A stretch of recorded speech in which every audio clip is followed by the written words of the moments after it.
There we go. Okay, good morning. We are learning Lila Nishmas Mindel, Mariam, Bas, Kalman, Reuven, and Neshama should have an Aliyah. The last thing we discussed was these perfume boxes that people would walk around with on Shabbos and discuss carrying them, wearing them, not wearing them, and different opinions about whether or not it's considered like an adornment, not an adornment, or people are going to take them off, not going to take them off. And the last thing we mentioned was even Rabbi Eliezer, who said that a woman's allowed to wear because he considered it to be an adornment. He considered it to be part of her clothing. He said if it's empty, she's not allowed to wear it. Now, we didn't unpack over there, like, why would someone wear an empty perfume basket? The answer is because even when it's empty, it still smells good. In other words, if you packed it up with perfume and you had perfume in there for like 2 years, and then one day you took the perfume out, it's still going to smell good, right? So there still is value. Nonetheless, he's saying it's forbidden to wear. Okay, so now we're going to try to make an inference from there before we see the next lines, which is the top of it's Amar Rav Ada Barahava. Amar Rav Barahava. It's like. It's like 6 lines down or so, 7 lines down, or in the article it's like the second column, the top of the 7th column. So before we see these lines, let's just review a couple of principles. There is a concept in general called Iker and Tafel, right? Iker and Tafel means you have the main thing and the secondary thing. So for example, you're having a bowl of cereal and you have Cheerios and milk, you make the bracha on the mizonos, on the Cheerios, and not the milk because that is Tafel to it, right? So that's one thing we want to keep in mind. And there's a similar type of principle that we would have sometimes on Shabbos about what is the main thing and what's the secondary thing, okay, as it pertains to carrying.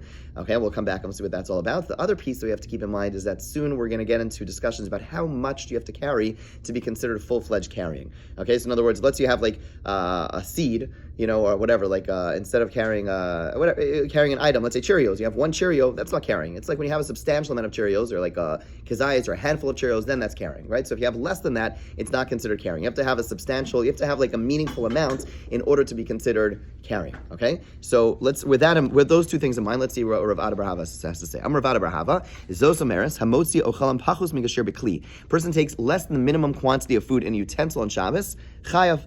You are going to be chayav in such a case, right? So what's the chiddush? The chiddush is that normally there's a measurement of the type, a measurement of food they have to have. He says if it's in a utensil, then you're going to be chayav. And he's inferring that from the halacha we just saw before, that Rabbi Eliezer said if you take the empty utensil, then you're going to be chayav. Why?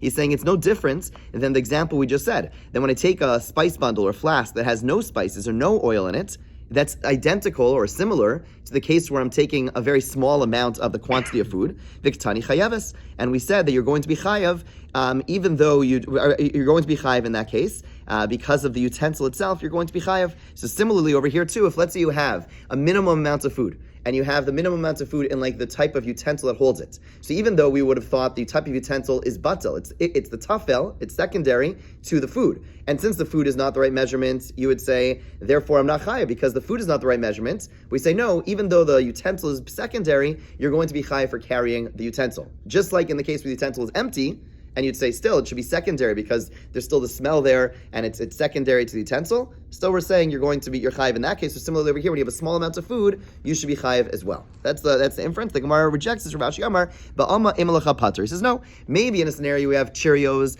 in a bowl. You're going to say that, and it's too few. It's just like 2 Cheerios in a bowl. You're not going to be chayiv because you don't have the bowl is tafel to the Cheerios. V'shani hacha deleisle mamasha klal. Here is different because there are no spices whatsoever. In other words, in a scenario where there's a minimum amount and compared to the bowl which is holding it, we say, okay, which one's ikr, which one's tafel? And if the ikr is not the right shear, then even though the tafel is a big bowl, doesn't matter, it's tafel, and you're carrying a minimum amount of Cheerios, too few Cheerios, and therefore you're going to be putter. In the case of spices, you can't say one's the ikr, one's the tafel. If there's no spices here, even though it still generates smell, you can't call one the ikr and the tafel. You're still carrying a utensil. You're going to be chayav for the utensil. Make sense? Right? So Rav Ashi rejects this. Okay. Now the Gemara is going to go on a long discussion, a Gedaic discussion about perfume and things of that nature. Since we just spoke about perfume, the Gemara is going to talk about a couple of different, perspectives about perfume and things of that nature.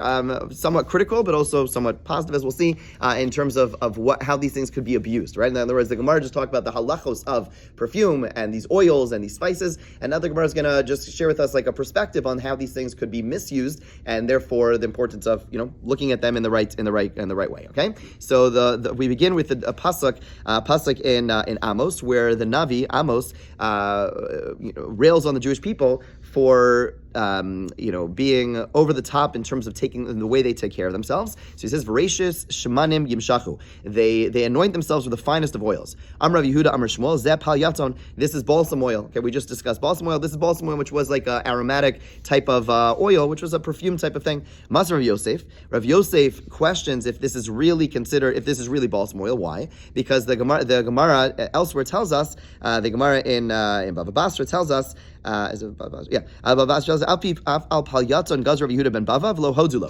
Rav Yehuda ben Bava tried outlying balsam oil after the destruction of the Beis Hamikdash, and the Chachamim did not agree with him. They said, no, we're not going to outlaw this. The Amrs Mishum Tanug. And if you want to say that this pasuk, the pasuk in Amos that you just quoted, refers to balsam oil, and it was used for pleasure, in other words, it was used for something it was very pleasurable, and it was indulgent to use this oil, Amaylo Hodulo, why did the Chacham not agree? In other words, Rav Yosef's question is premised on the fact that whatever Amos yelled at the Jewish people for, we're going to, and saw as a cause of the destruction of the Beis Hamikdash, we're going to therefore later on say, well, once the Beis Hamikdash was destroyed, we're going to stop doing those things, because if it was the cause of the destruction of the Beis Hamikdash, obviously it's not good. So if those things were listed in this pasuk, and you want to tell me that the meaning of that pasuk was balsam oil, then the Chacham should have agreed that balsam oil should be aser.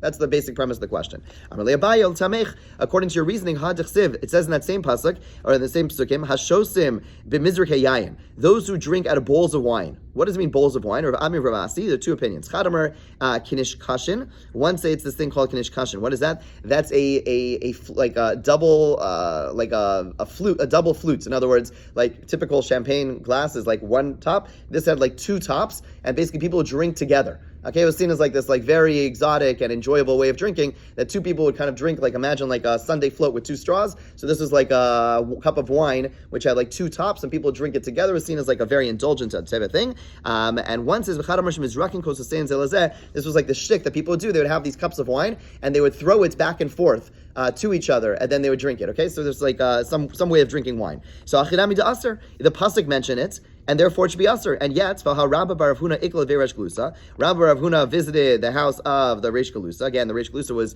the wealthy, the leader of the Jewish people. V'shasa b'knish kashin, and he would drink with these things. Lo amar lo midi, and no one rebuked him. No one said there's anything wrong. Clearly, the things mentioned in the pasuk are not aser. So Ella Abayis is like this. Kol midi de isbei tanug, anything which involves both pleasure, the isbei simcha, and also involves joy, gaz rabbanan. So anything listed in those psukim, which both was considered pleasurable and enhanced joy, the Chacham came along and said after the Beis Hamikdash was destroyed, you should not engage those things. Avlamidi de isbei tanug, something which involves pleasure, the leis isbei simcha, but it does not involve joy, lo gaz rabbanan, the Chachamim did not decree against it. So this oil is something which is pleasurable, but it's not something which by definition enhances joy. It's something which is pleasurable. It's something which is, we could even call indulgent. Chacham did not aser. Things which did both, which are listed, things which both enhanced a person's pleasure, seen as luxurious, and it enhances simcha. Those are things that Chacham asered. There's types of music that the Chacham came and asered. But the fact that this oil was listed in this pasuk, it's just pleasurable. It's just luxurious. It's not something which the Chacham came along afterwards and forbade. Okay, the Gemara continues with the different psukim over there and analyzes them. So the pasuk Amos considers and says, "Ashochvim al mitos shein ustruchim al arsosim." The people lie on their beds of ivory and they stretch out on their couches. Okay, basically sounds like they're sleeping. Like, what's the big deal? This is part of a criticism. It says they lie on their beds of ivory and they stretch it on their couches. So what's going on? Why is this criticism? Amrav Yosi Rab Chanina Malamet Sheyamashtinim Mayim Efnei Mitosem Arumim. This teaches they would urinate before their beds while naked. Okay, what that means while naked is just a parenthetical point. The point is that they would sleep unclothed back in the day. So the point is that they would get up. They would not go to relieve themselves in like a restroom or like whatever, or in like a bucket, which was normal back then. Rather, they would just they'd be too lazy. They would get up, stand up from their bed while they just woke up and urinate right there. Okay, and Megadif Ravo. Ravahu laughed at this interpretation. He said, if that's the pshat, because this you're going to go into exile, because they urinate because they're lazy and because they're acting in a slightly repulsive fashion. Yiglu rosh golim, those are the people are going to go out of the head of the exiles, meaning this is such a big deal. Okay, it's repulsive, it's not a appropriate behavior, but is this so bad? Rather, what it's referring to is people who would lay their their beds next to each other, okay? They would eat and drink next to one another, and they would attach their beds. Keep in mind, they would eat on these couches back in the day. So they would like eat and drink, and they would get like drunk, and they would place their beds next to one another, and they would exchange their wives. And they would defile their couches with semen, which is not theirs. In other words, the point is that this was adultery, not that they would act in a lazy or disgusting fashion. It was that they were engaging in adultery. That's what the psukim are referring to, that they would lie their beds next to each other and stretch out on their couches, meaning stretch out from one couch to the other. That's the sin that is being referred to over here. Amar Ravo. Okay, Ravo says, now we go back to this discussion of urinating in front of one's bed. V'amar lam masnisa tana. Some say it was tana in a brayso. Shlosh dvarim miviyim es adam l'dei anius. 3 things bring a person to poverty. Veilu hen hamashtem mayim ifnei mitaso arom. A person who urinates before one's own bed. Umizalzal mentilas daim. Someone who does not take washing your hands before bread, does not take that seriously. V'sheishto mikalalto b'fanav, and a person's wife cursing them in front of them. Okay, so we'll see what all these things are about as the Gemara will discuss. What does it mean that a person who urinates before their bed unclothed?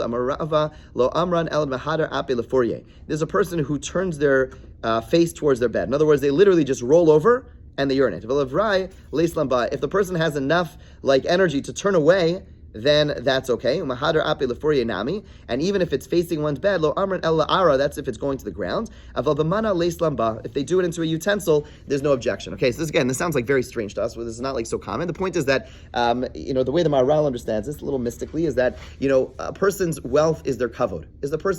Wealth is something which provides honor to us. This is an action which is like dishonorable. It's something which is like, it's lazy. It causes like disgusting, fluids to be next to one's bed. It's something which is dishonorable.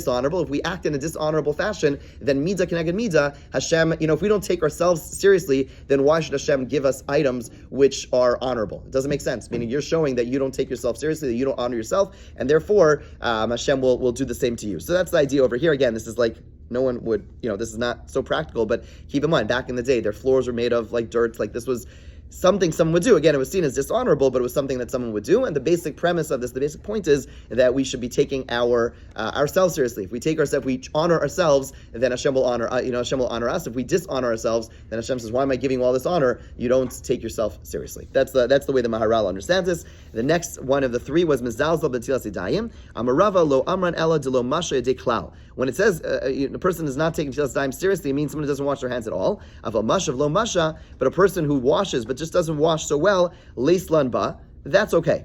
Then the Gemara says, but that's wrong. Rav Chisda argues. He said, Rav Chisda said, "Anam meshayim melo chafnei maya." I would wash my hands with full handfuls of water. V'havali melo chafnei tivusa, and Hashem would give me full handfuls of prosperity. And Shulchan Aruch brings this down that a person should wash their hands. When it comes to Tilas Yadayim, we should wash with a lot of water. Tilas Yadayim is like one of those things. If you look at your hands after you wash your hands, I'd say like 8 out of 10. I don't know. 4 out of 5 people probably don't wash their hands like even properly, because if you really have to like flip your hand a little bit in order for the water to cover your whole hands, right? So it's important. Like Baruch Hashem, we have a lot of water. Like there's no excuse not to use. Like back in the day, this was a big deal because they'd have to go and draw water and bring the water to the house and then wash their hands. And people would like run out of water. It'd be like, okay, they'd be a little cheap on the water because they want to use the water for other things. Like we really have no excuse, and it's just important to recognize. Like so. I don't think anyone's being cheap on the water, but just to recognize you really have to like cover your entire hands is when you have to flip your wrist a little bit, because if you pour, like oftentimes you'll see like this part of your hand is going to be, just check next time you wash your hands. Like usually, oftentimes part of your hand is not washed, so you really want to like use whatever amount of water you need, because who cares? The water is really not expensive. And just to make sure you wash your hands properly, Rav Chisda says, I washed my hands. I was careful about washing my hands, and Hashem filled my hands with prosperity. Okay? The third list in the thing which causes poverty was a person's wife cursing him. Amarava, what is this about? Al iske tachshita. This is for not providing her with adornments that she wants. It's obviously where a person can afford it, but lo avid, it doesn't do so, right? The Gemara does not subscribe to like a philosophy that somehow took root in our society, which says to spend more than we have. That's not you're not held accountable for not spending what you have. But if a person has the means to support their spouse and they're just simply not doing so because they're being cheap, then basically the same way the way the Mefarshim understand this is that it's midah keneged midah. If again, keep in mind, back in the day, the husband was typically the sole breadwinner, and he's not helping his wife with things that she wants. So why should Hashem help us with things that we want, right? So basically, if we have the means, then if someone wants, if the people who depend on us want something, then we should take care of them. Again, if we have the means, and if doing so, Hashem will take care of us. So all these 3 things are things that a person who wants to be, wants Hashem to take care of us, then we should take care of those around us. We should act in a makavadik fashion. And the Netilas Yadayim, I didn't explain, the idea of Netilas Yadayim is the whole idea of washing our hands is that we are making ourselves like a kli kibul, or making ourselves like a receptacle.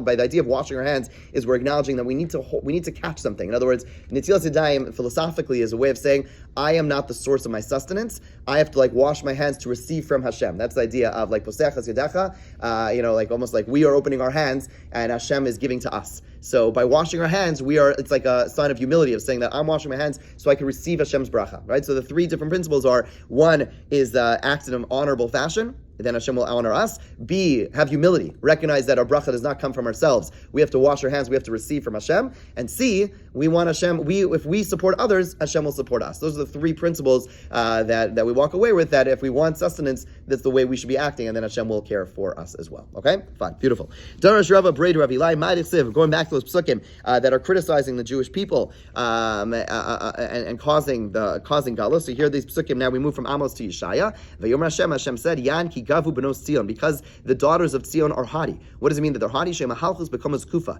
They would walk with a very erect posture. And they would go with outstretched necks. Shema halchus eke b'tzad gadol. They would go with their heel in front of their big toe. In other words, they would walk in a provocative fashion, and that was the criticism of the daughters of Tzion, that they would walk in a way that brought extra attention to themselves. Umisakros einayim, with gazing eyes. Davamala kuchal einayu umaramzan. They would wear makeup, but that's not the issue. The issue is they wear makeup, and then they would go ahead and wink their eyes. They would beckon. They would attract men with their eyes. They would use their. They would go ahead and flirt with men and cause people to ultimately sin. Haloch v'tafaf, floating as they walked. What does that mean? Shemahalchus aruka b'tzad kitzara. And that means that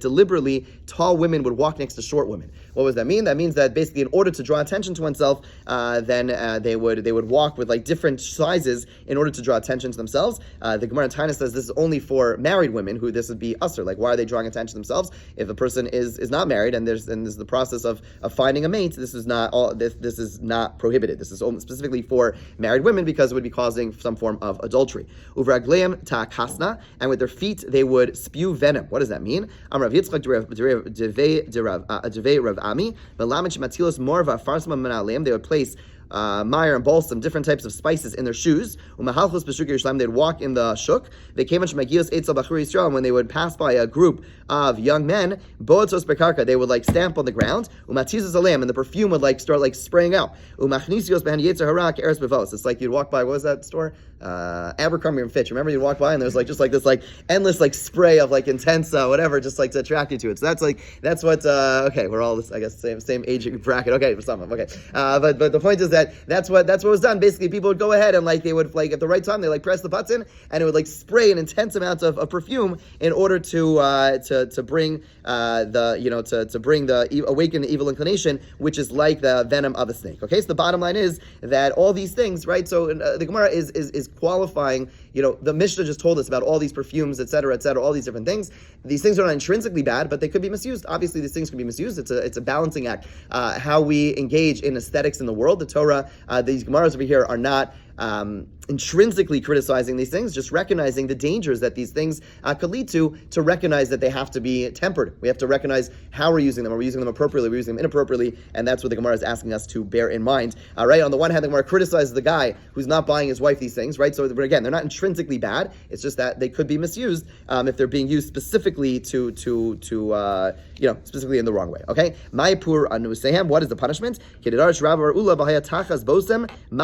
Instead of fragrance, there'll be decay. Makam shem is basmos, bonas, and namakim namakim. The place they used to perfume themselves, they would become full of decay. V'sachas chagora nikba. Instead of belt, there would be bruising. Makam shem chaguras b'tziltz. In the place where they would have belts, nasa nekafim, they would be full of bruises. Okay, this is contrasting how they would adorn themselves and what would happen in exile. V'sachas maseh miksha karcha. In the place of the jewelry, there would be baldness. Makam shem iskashos bo nasa krachim. In the same place they would adorn themselves, there would be patches of baldness. V'sachas psigil Israel, machgar sak, instead of sash, there'd be a belt, a sash was a type of belt, a beautiful belt, there'd be a belt of sackcloth. Psachim hamavim l'tei gila yula machgar sak. The openings that led to gladness would now be girdings of sackcloth. Kisachas yofi amarava hainu da amar inshi chilufe shufra kiva. In exchange for beauty, there were sores. Okay. The Gemara continues another pasuk about the punishment of these women. V'sipeach Hashem kadko benostion amar Yosef Reb Chanina mlamed sheparchim and saras.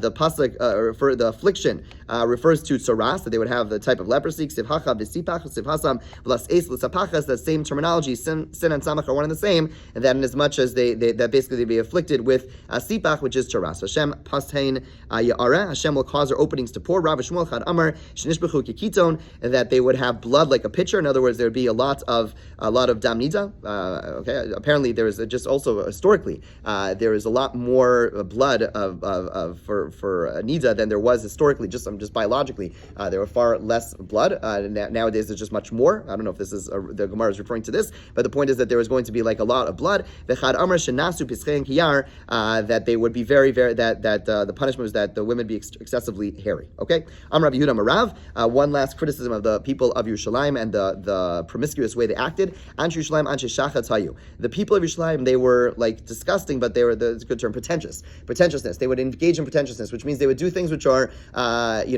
immoral, but they would do it in a way that would not draw attention to their immorality. They would do it in a way that kind of covers for them. So Adam Amar Lechaver, a person would say to his friend, what did you eat today? Okay, was it kneaded bread or not kneaded bread? And what this refers to over here is not the actual bread they would eat. The question they were asking themselves, very crude questions about the woman that you were with. Was she a basula? Was she a virgin or not a virgin? That's the kneaded bread or not. Biyayin gardali, biyayin chardali. Was it different types of wine? Was it like a white wine or a darker wine? A reference to the appearance of the woman. B'mesav rachavo, b'mesav katzar. When you ate, did you go on a wide couch or a narrow couch? Again, a reference to the person they were with. B'chavti tov or b'chaver tov b'chaver ra. Was it a good companion or a bad companion? Was she attractive or not attractive? Amar of chizd b'kulin nos. All these things are just questions that pertain to forbidden sexual relations, but they would do so in a way that like made themselves out to be like, oh, we're not so bad, but they were obviously engaging in inappropriate conversations and inappropriate actions as well. The bottom line is that we know that one of the reasons the first base of English was destroyed was because of Gilui Arayos, and this is just not just like Gilui Arayos, but over here they would act in this way that they made themselves out to be like these like okay good people, but really they were just like talking about immoral things. Amar Rachva Amar Yehuda. One last thing about the destruction of Yerushalayim. Answer Yerushalayim Shalkinam Hoyu. The logs that were used in Yerushalayim were full of were cinnamon tree. In other words, just imagine, like you walk there. Sometimes I have like the smell of a barbecue, or like people fireplaces. But those fires, they smell nice. But imagine they would be cinnamon. Imagine like the smells in Yerushalayim were just incredible. When people would burn their logs, the smell would go through all of you Eretz Yisrael. But when Yerushalayim was destroyed, these trees that brought out the cinnamon taste were hidden. Just a small amount remained. And it's found in the storehouses of this queen. Not so clear. I couldn't find the Mefarshim really explaining what this means. But bottom line is that it was like taken by one of the nations of the world. But the bottom line is Yerushalayim and Eretz Yisrael and the Jewish people do no longer have access to this type of aromatic type of smell. But again, just kind of going back to where we began, the Gemara talks about the beautiful smell. There's beautiful smell which can be used positively, and then when Hashem ultimately the beautiful smells that Hashem gave us were used inappropriately. They did not bring kavod to Yerushalayim, did not bring kavod to their wives, did not bring kavod to themselves, and therefore Hashem destroyed them because of the fact that they abused their aesthetic. The Gemara is not blasting aesthetic and beauty intrinsically. It's saying that it could be misused, and when it is, then Hashem takes it away from those of us who have it. Have a wonderful day.